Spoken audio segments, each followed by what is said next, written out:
6 alasan kenapa orang kerja keras tapi miskin. Jadi kalau kamu adalah kaum kerja keras, kamu kerja banting tulang bagai kuda dari pagi sampai malam, dari pagi sampai pagi, tapi kamu masih ngerasa kamu miskin, nonton video ini sampai habis. Karena saya udah rangkum ada 6 alasan utama kenapa orang tetap miskin meskipun sudah kerja keras. Alasan pertama itu adalah karena mereka hanya bekerja keras. Saya nggak bilang bekerja keras itu salah, kerja keras itu bagus. Karena saya nggak kenal satupun orang yang sukses, para miliarder, pengusaha besar, para investor-investor yang sukses, yang tidak bekerja keras. Mereka semua kerja keras. Tapi mentor saya pernah bilang, apa sih yang lebih berbahaya daripada berjalan dengan penuh semangat? Tahu nggak apa yang lebih berbahaya?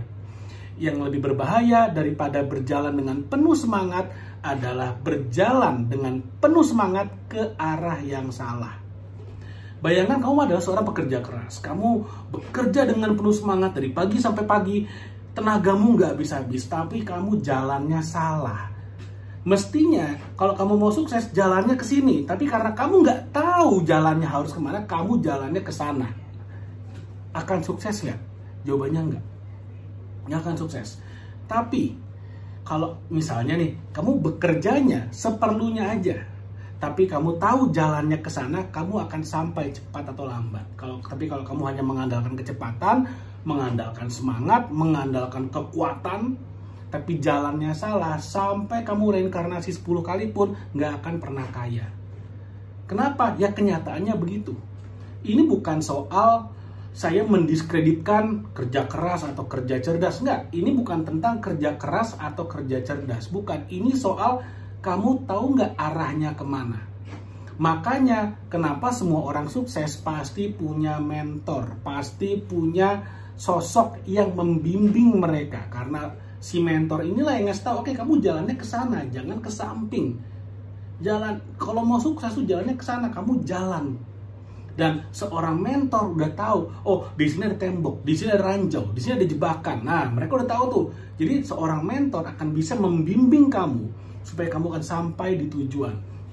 Dan mentor yang baik itu juga akan bisa ngebukain jalan, minimal bukain kontak. Karena kita bicara bisnis, yang penting itu adalah network. Maka seorang mentor yang baik juga bisa memberikan networknya kepada para menti-mentinya, para murid-muridnya. Oke, kamu hubungin orang ini, dia akan bisa ngasih kamu market yang besar. Kamu hubungin orang ini, dia punya proyek yang butuh tenaga atau jasamu. Jadi seperti itu.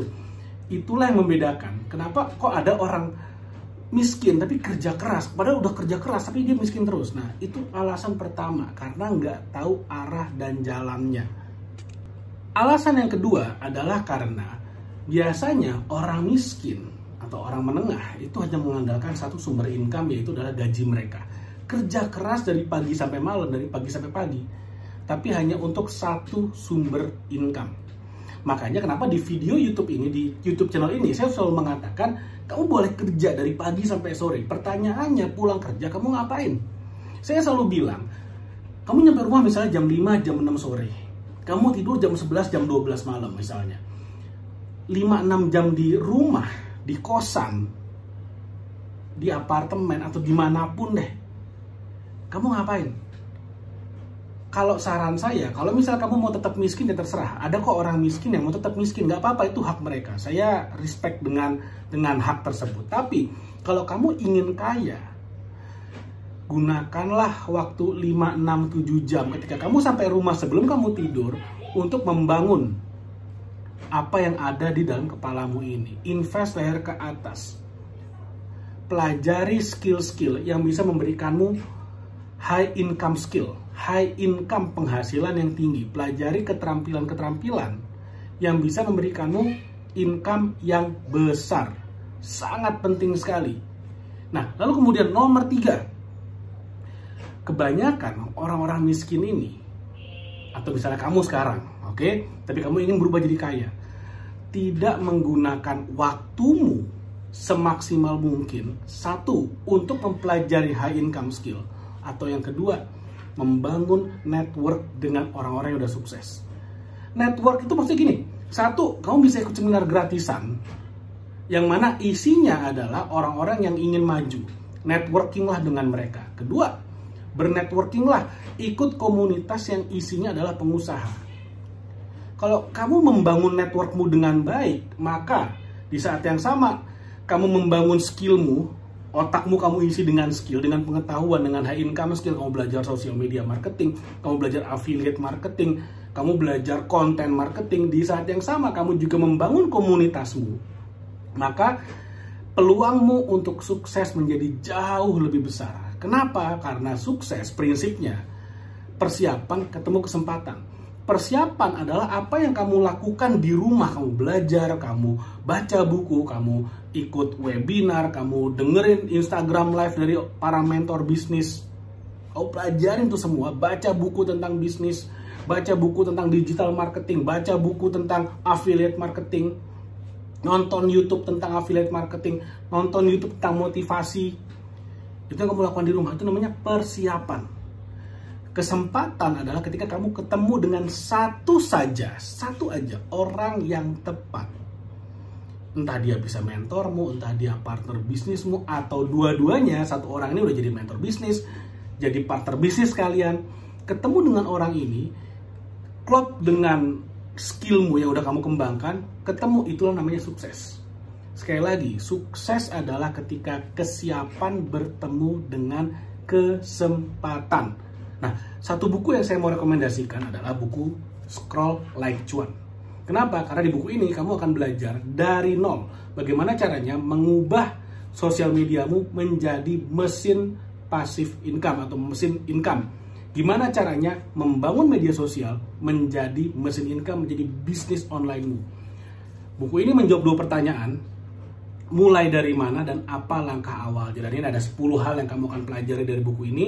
Kalau kamu mau order nanti ada linknya di bawah.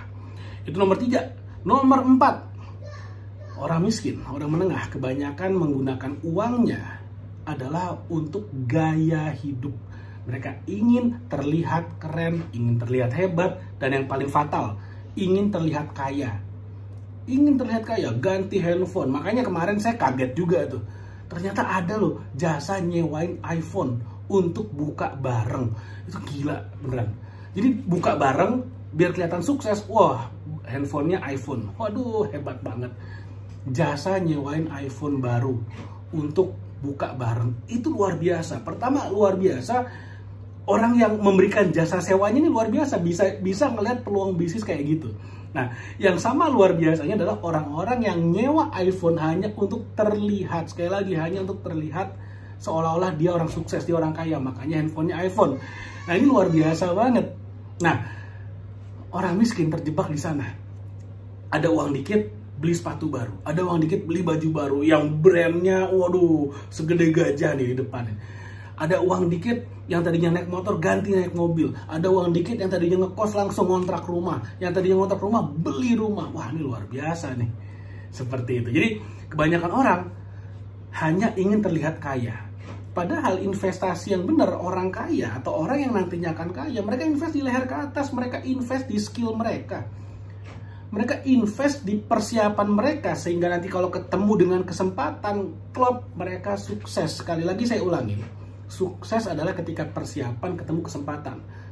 Kalau misalnya ada iklan yang mengatakan misalnya, ayo staycation, ayo traveling, wah, traveling dengan pay letter, wah heboh semuanya langsung. Wah, saya mau liburan, jalan-jalan, healing segala macam. Pada saat liburan bikin story untuk validasi kalau mereka udah sukses.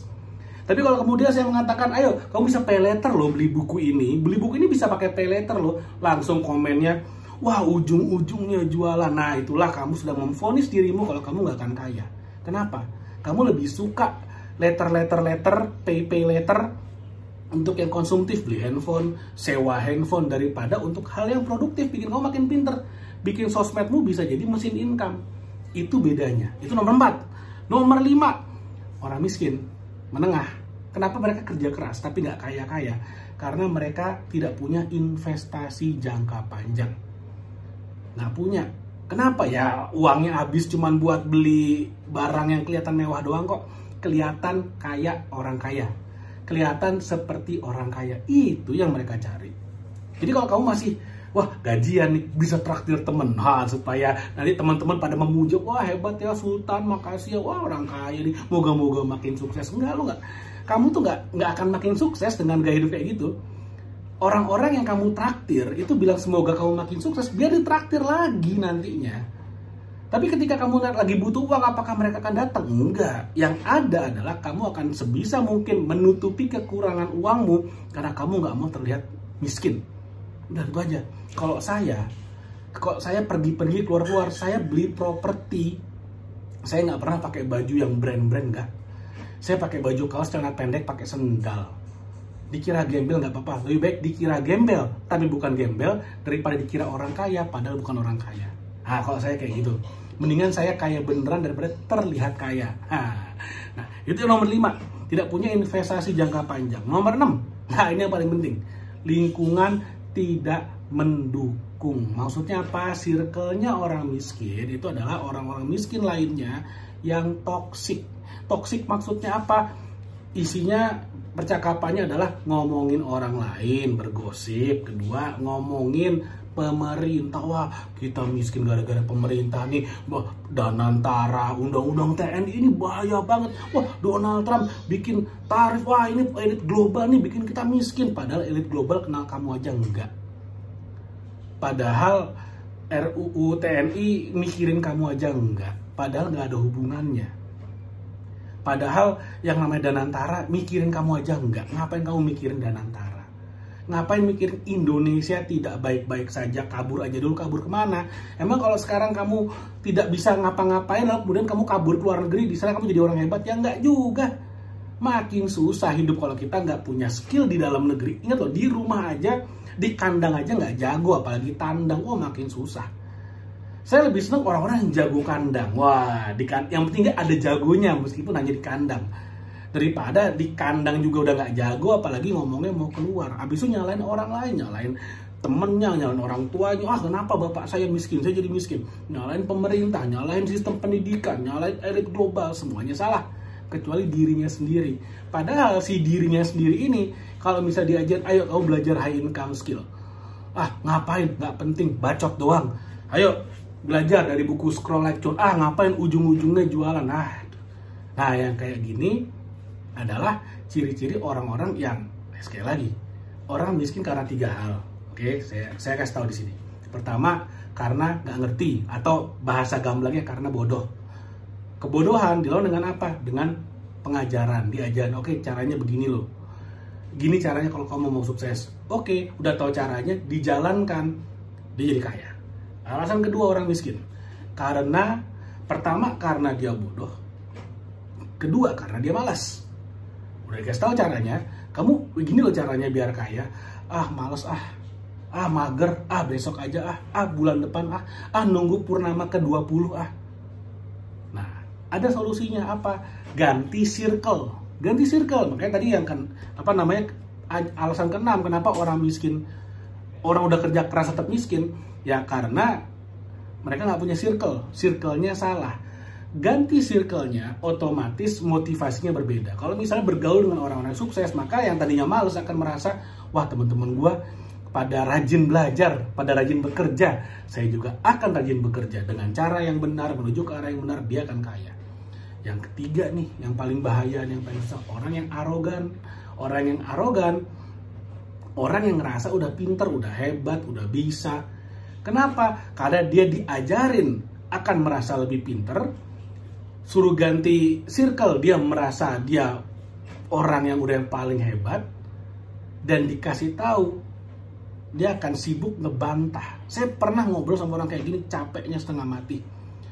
Datang dengan keluhan, saya kasih solusi, dia lebih sibuk mencari alasan kenapa solusi saya salah ketimbang dia melaksanakan solusinya. Padahal orang-orang lainnya, ratusan orang lainnya yang saya kasih solusi, mereka jalankan, kehidupannya jauh lebih baik, omset bisnisnya naik.